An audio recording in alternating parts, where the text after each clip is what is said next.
our third next year to go get him. Yeah, Do you see Pierce as outside, inside, or yes, both? both. I think he can do both. I think he can play both inside and outside. He's tough. He blocks. He's a really good special teams player early in his career. You know, the one thing you notice about Pierce, you know, he gets behind people. I mean, this kid can really, really run. He really adjusts to the football. You know, there's some work, what he's got to do from a route running perspective, which most receivers have to work on anyways. But we like his upside. When you did the workout in Cincy, was that primarily for him as opposed to? No, I mean, it was really for all of them. You know, we wanted to get a look at all, and I'll tell you this, you know, Luke Fickell and his staff, I mean, I think I told him when I was there, I mean, there's a reason they won. There's a reason they were, you know, in the Final Four teams. I mean, they did a tremendous job, not only recruiting, but developing all of these kids in high quality players. There's a reason they won. I mean, they were really talented. And it was great. And all of them were great. I mean, I called Pierce, I called Ritter too after the workout. You know, just, you know, really good young men. And that's a credit to their program. Pierce can play outside and inside. As you watched him on the tape, was there one, did he play better on the outside or on the inside? I mean, I know you don't want to pigeonhole him because the guy kid you have to play down in the league, but. No, but he primarily played outside, but we think he can move inside. I mean, in our offense with Frank, you know, they're going to move him around anyways. So the coaches will figure it out, but I don't see he's a big target. We think he's going to be able to get in and do a lot of the stuff that Zach did, blocking force in the run game, which is really important. But I don't see any issue with him being able to go inside. Go ahead, Nate. You know, with your need for receivers and not having a first round pick, when that run starts on day one, you know, what is that like for you guys just to try and react when you're not anywhere near those picks? And were you confident that a guy like Alec would always be there, or how did that play out? Well, you never know. I mean, y'all were driven for a receiver as much as anybody. I mean, if like I say, you can't force it. You can't just go take a guy to take a guy. I mean, the guy's got to have enough talent to justify the pick, which Alec does. You've drafted, you know, quite a few receivers since you've been here. They, for the most part, were defined by their size. Yeah. I mean, I think that maybe this is obvious, but why is that so critically important to you? It seems to be very important. I think for your quarterback, you know, big targets, big catch ranges, you know, helps him. Now, look, I'm not against guys that are small either. Just hadn't worked out that way. And the guys we've identified and the spots we've been able to draft, they've just been bigger guys. To a quarterback? We talked about it. But at the end of the day, just didn't work. You've always been uber athletic trait. Has that risen at all? It almost seems like this class is even bigger and more athletic than past. You know, players got to have a certain amount of talent to play in this league. And when they have, like we always ask, you know, what's unique? You know what? I mean, we can just go through all the guys we've drafted. We haven't been 100%.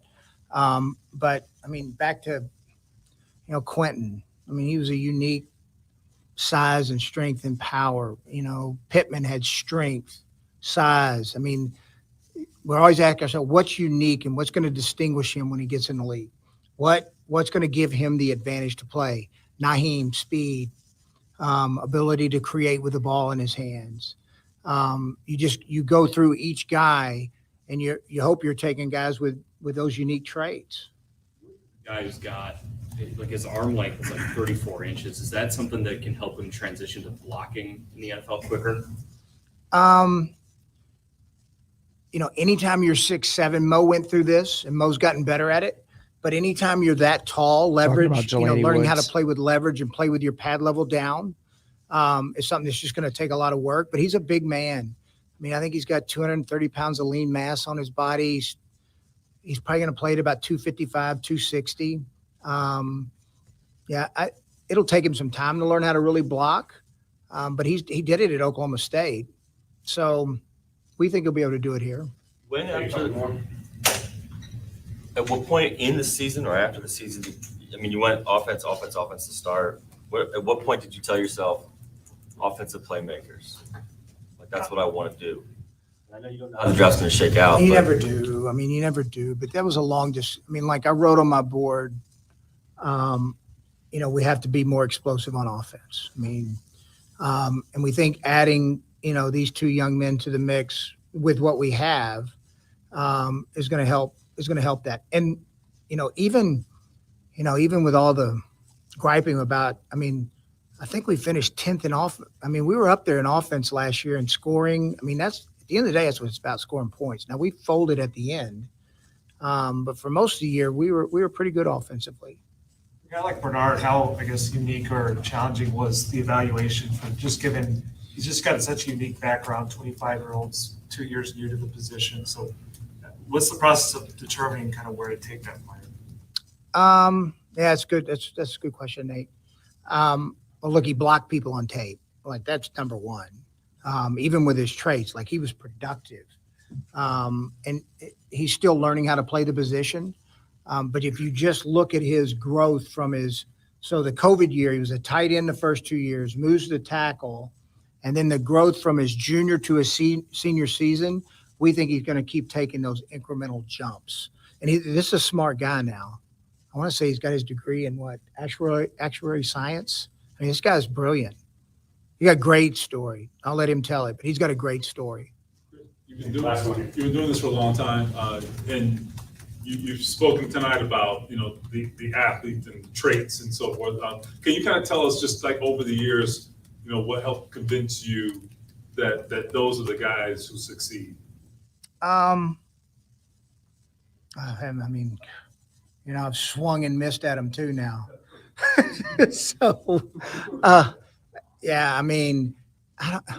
I just think they got to have a unique trait to play in this league. I do. I think it just gives you a chance the odds of the hit is going to be higher. One more breaking Wells news story today. Shall I tell him happy birthday? Thank y'all. I'll see y'all tomorrow. Appreciate y'all being here. I still can't. Darn it, they cut the feed right before that started getting good. Yeah, he was basically just talking about the draft picks there, guys. They were asking him, what kind of went into the decision processes of, going after guys like that, and talking about, when you're talking about each guy, they have to have some kind of trait that you have to have in order to play in the league. And every single one of these guys, every single one, you can say confidently that the one trait that they all had in common was the athletic traits.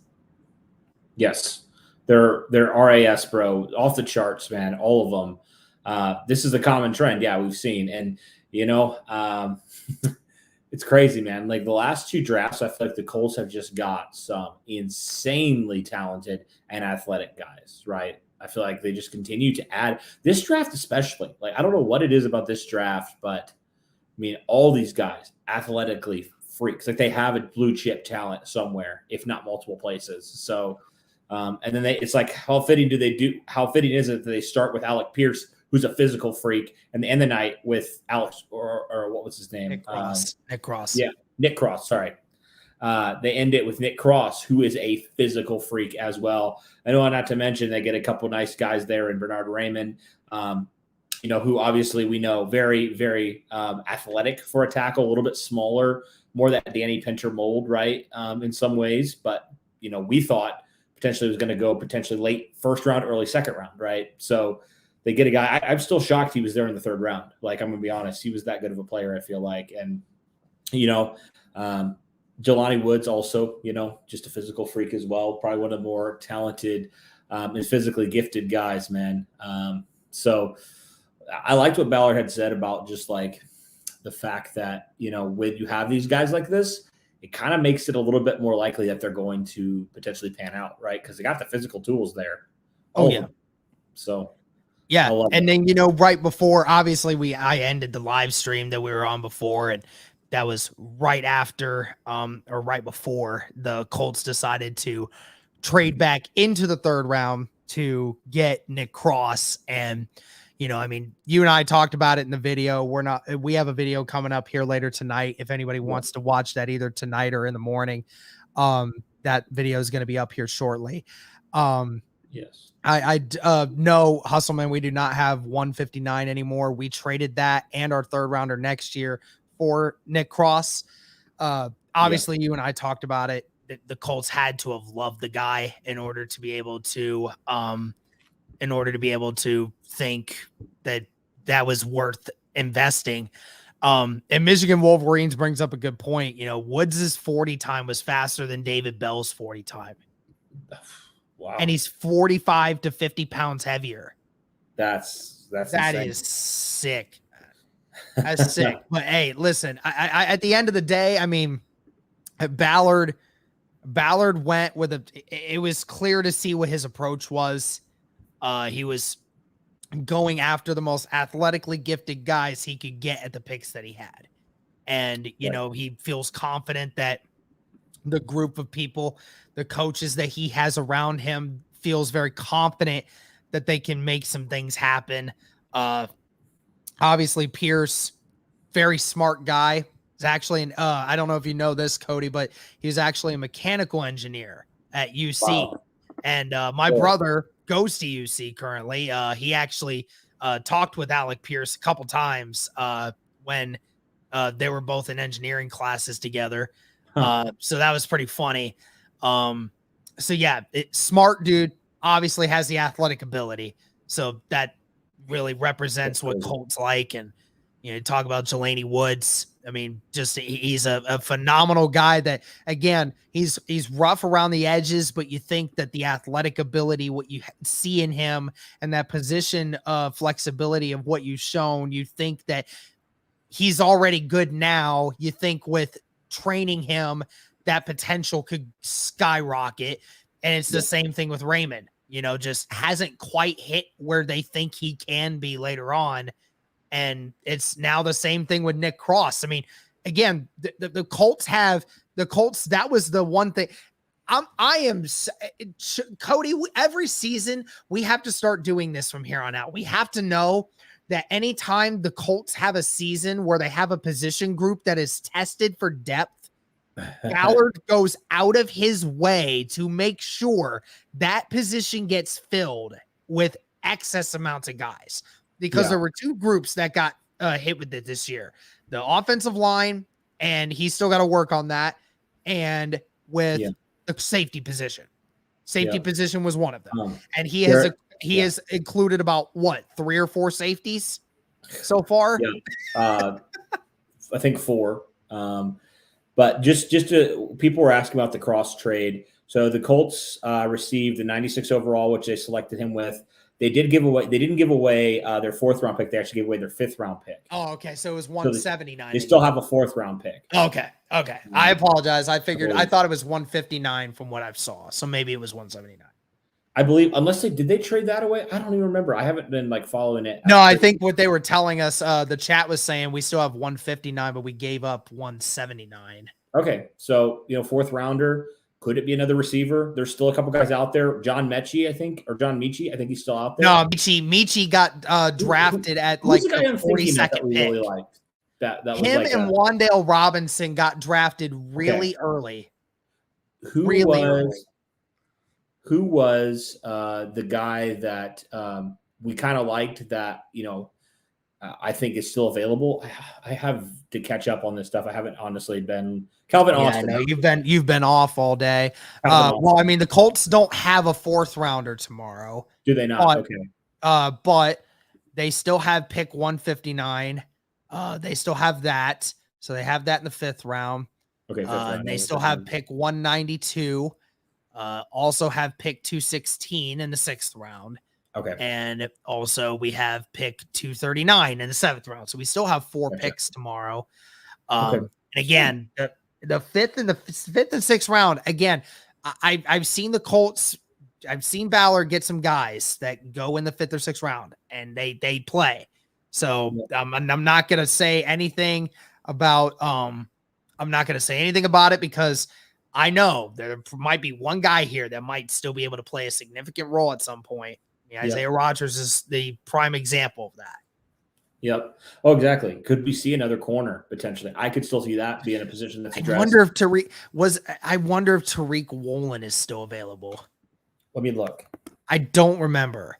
I was off for a while, and I think I would honestly, like, if the Colts were wanting to just get rid of like 2 more of their draft picks just to get him, I'd be perfectly fine with getting Tariq Woolen, but Woolen is still available. Oh, Is he really? dude, I'm surprised he's still available, to be honest with you. Yeah. That is crazy. I could see him trading up to get him. Yeah, totally. Same here. All right. I I'm going to believe pull this up here. All right. So best players available according to ESPN: Sam Howell, Perrion Winfrey, defensive tackle, Calvin Austin, Tariq Woolen. I'm trying to see if there's anybody else. Damian Pierce. Woolen's going to get drafted early tomorrow. I'm quite positive of it. Yeah. But they still have a few more of those later round picks. So could they package something together potentially, you know? Yeah, absolutely. Darion Kendrick. Yeah. There's still some decent guys here that I could see the Colts potentially getting, you know. So, but all in all, man, I think it was a good day for this team. I'm impressed. I mean, I'll be honest, I did not expect Ballard to hit the picks that he was hitting. I'm impressed to be available. You know? Yeah, I didn't expect. I think the most surprising one was Raymond. I mean, I think Raymond was the most surprising one. I mean, we all kind of assumed Alec Pierce would be there, but you know, we kind of all thought maybe there was a chance he got taken early because of how many people were wanting wide receivers in those 20s and 30s. But then people just started going straight defense, and I'm just surprised by that. And obviously Jelani Woods, like I said before, our guy Alex said that Jelani Woods was going to be his number 2 tight end in this whole class, outside of Trey McBride.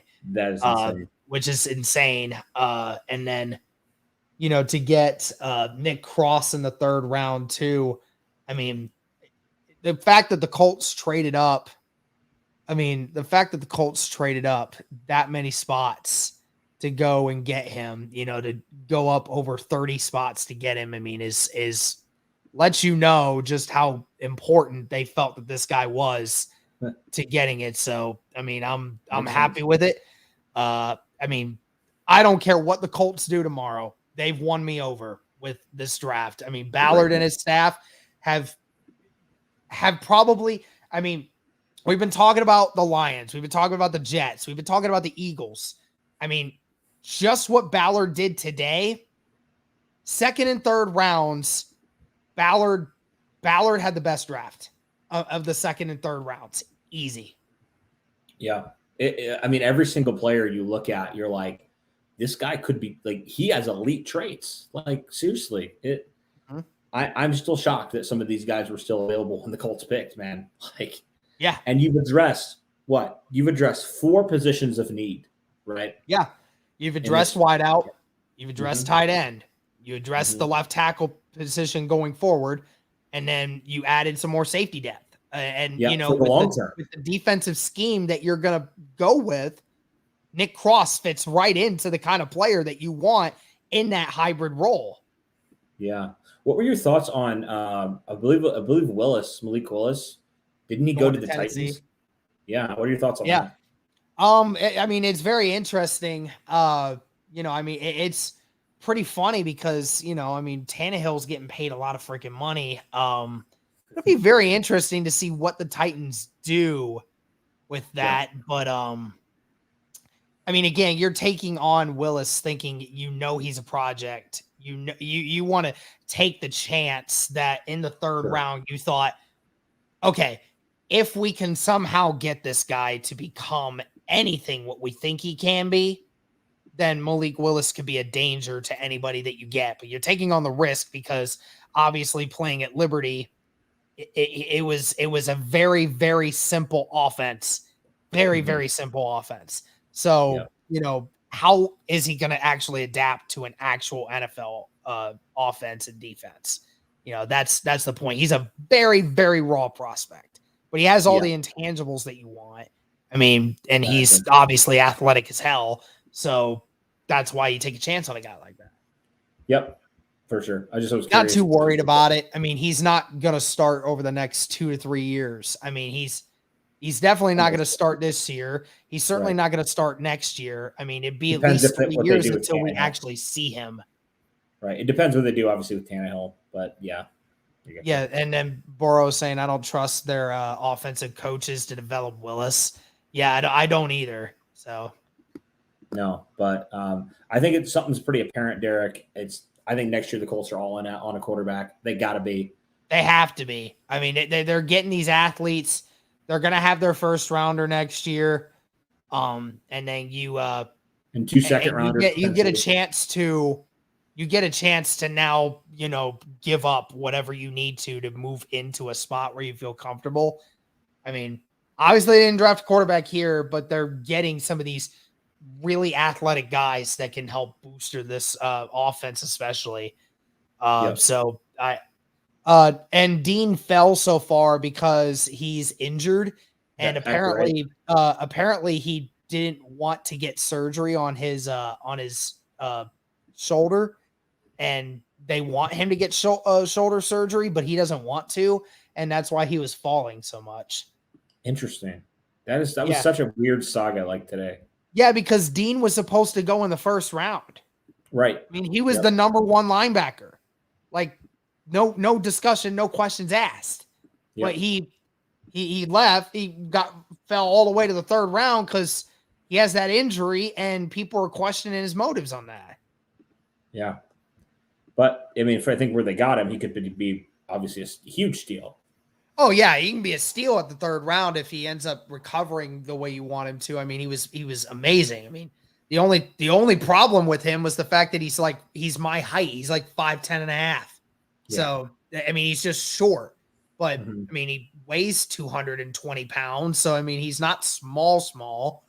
So, but he's strong. He's fast. I mean, he's got great instincts. So, I mean, as long as he gets healthy, then I mean, he can be amazing. Yep, exactly. All right, so talking about positions of need still for this team. Obviously, they still have, I think you said 4 picks here in day 3. What positions do you think they could potentially be addressing here, tomorrow to finish up this draft? I could still see another corner being selected. Another wide receiver, I think, is still in the works. You think interior offensive lineman? Interior offensive lineman. Alec Lindstrom from Boston College. I would be ecstatic if the Colts were able to pull that one off and get him in like the 5th round or something. I would be ecstatic. Yeah.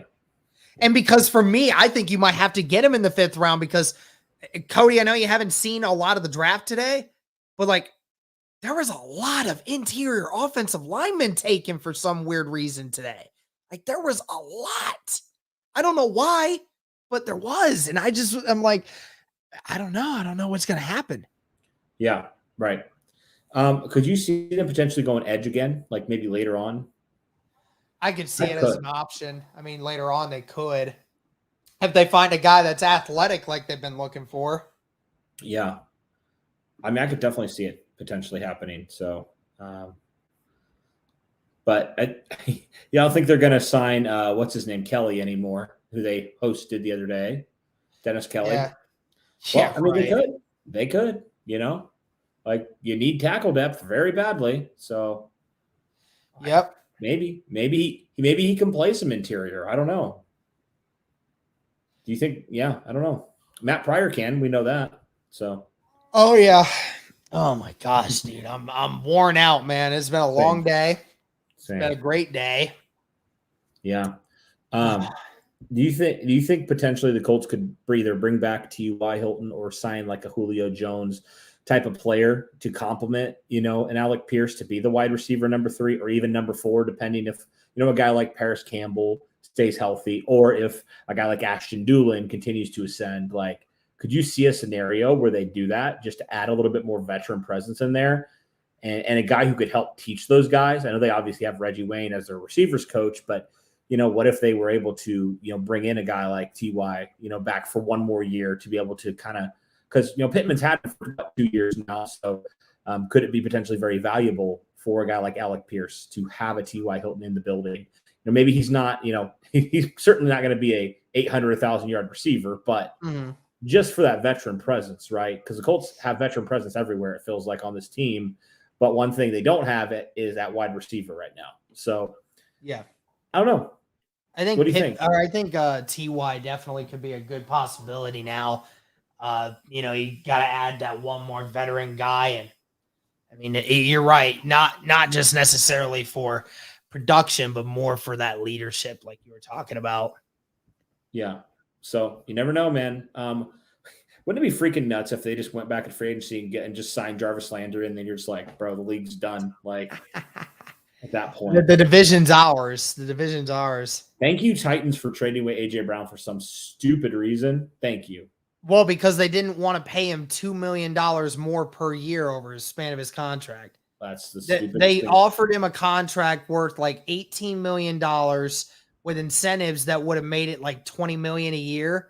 And Yeah. he said he wanted it to get to be $22 million. And they're just like, screw that. And they're just like, nah, we'll go Treylon instead. Well, I mean, Mike Vrabel was pissed about it. yeah, was he? He was pissed. He said a month ago, they asked him about A.J. Brown being on the trade block, and he said, not while I'm the head coach in this damn building. And Well, I guess he's fired then. I guess he's fired then. Yeah, I guess they're looking for a new head coach because, I mean, they showed the clip yesterday of him being pissed. He almost walked out of the damn draft room, bro.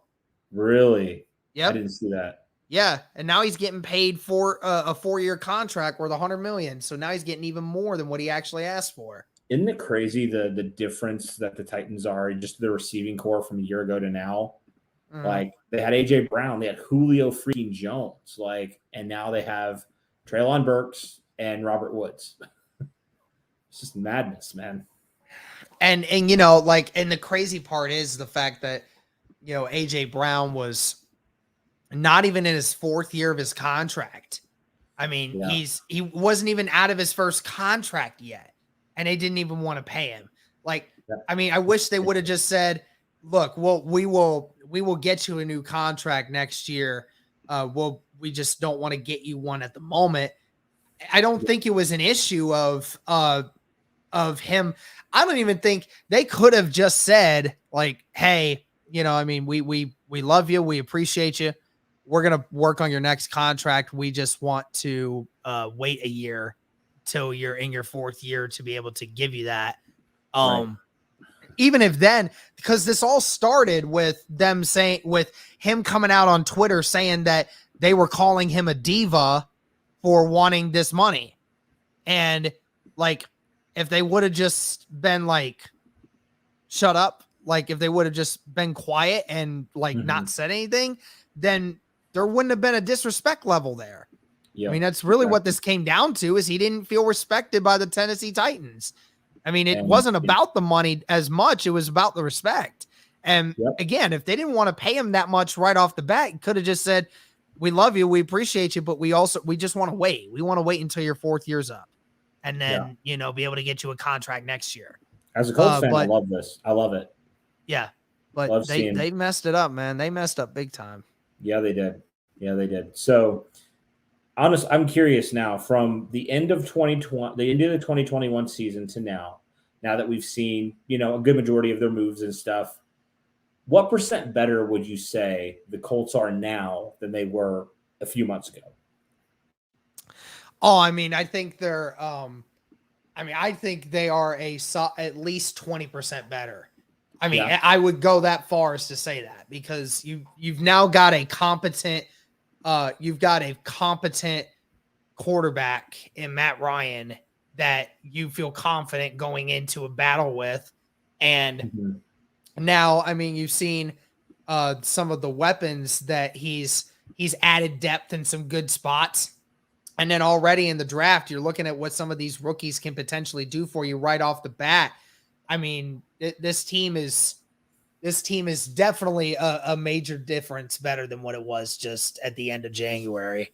I look at it like you've upgraded at quarterback. You talked about. You've certainly upgraded at wide receiver. You upgraded at potentially tight end. We'll see what Jelani Woods does.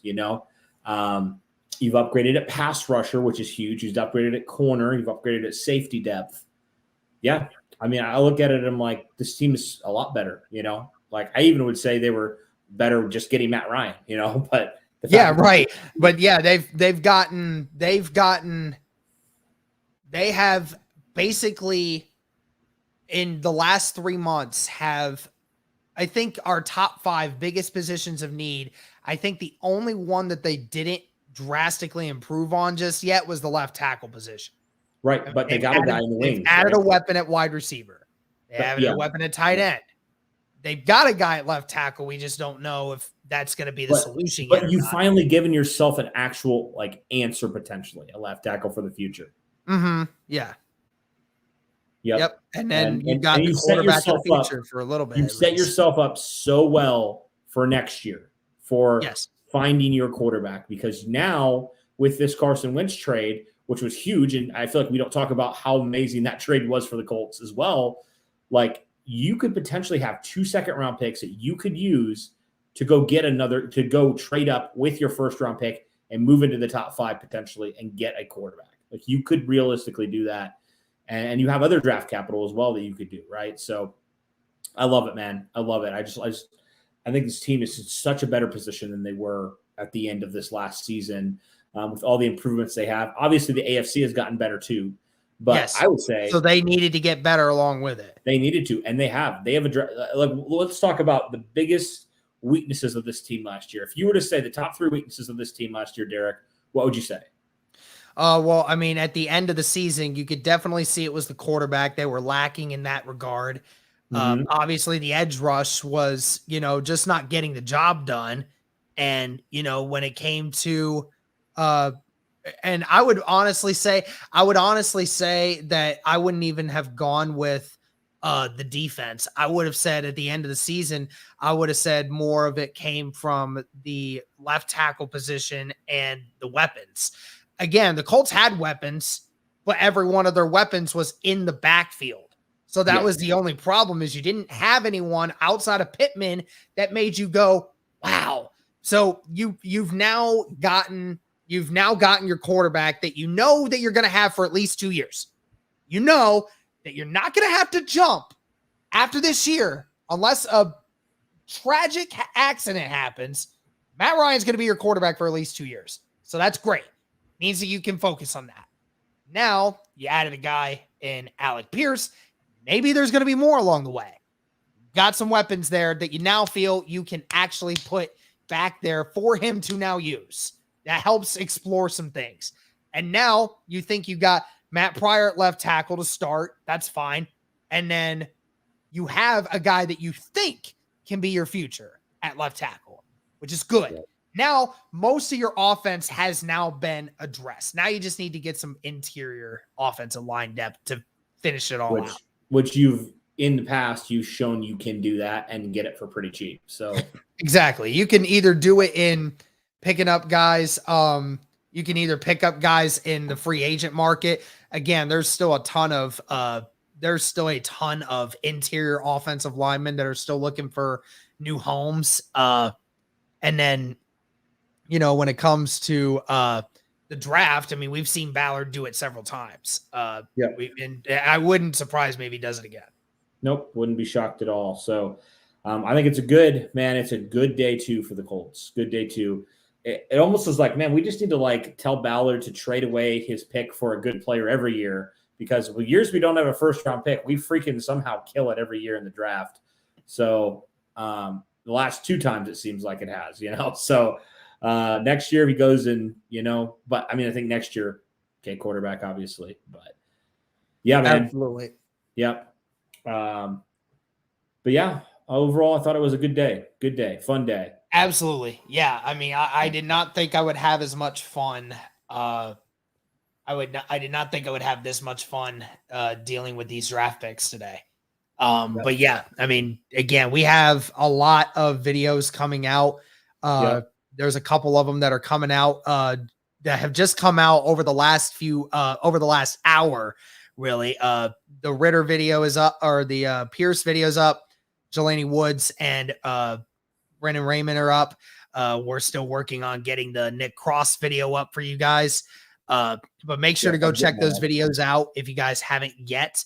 And like I said, if you guys aren't going to be able to check those out tonight, just check them out in the morning. We'll rebranch these out again, but make sure you guys go check out that content because we tried to make sure we got them out as quickly as we could. Yeah. Man, I got to say, it's so fun to see. You see, just like with that Pierce pick, all the people who were just freaking stoked for that. Like for example, Matt Ryan, obviously he had his thing where he was welcoming Alec Pierce. He was super stoked for that. Reggie Wayne, just look at that video, man. Reggie Wayne was ecstatic. Oh, he was happy. I mean, he was the one that was, he's the one that made the initial call to Alec Pierce. And you're right. I mean, this is his first draft process as a coach. And, to be getting your first player as a guy that I'm sure Reggie Wayne had a little bit of hearsay on how that went down. I'm sure he was very happy and excited about that. Oh, I'm sure he was. Oh man, good day. Good day indeed. Let us know, guys. We're going to end the live stream here, but thank you again so much to everybody that tuned into this. We were just catching up on the last bit of Ballard's day 2 post-draft presser. So we just wanted to hear a few things about what he was saying and talk with you guys a little bit more about the overall thoughts of today. So thank you guys again so much for the continued support. Again, be sure to like the stream, subscribe if you haven't already, and be sure to check out all the videos that we have coming up tonight. And the cross one's coming out check here them out in the morning. The cross one's coming out here in the next 15 to 20 minutes. So if you're still up, you're still stoked from this draft, be sure to check that out. And then, of course, we'll have more tomorrow when the Colts pick a bunch more. Yep. Day 3 is always fun, man. The Colts have found some gems before. So, all the good stuff. Definitely. All right. Thank you guys again so much. Have a safe night. And as always, guys, go Colts.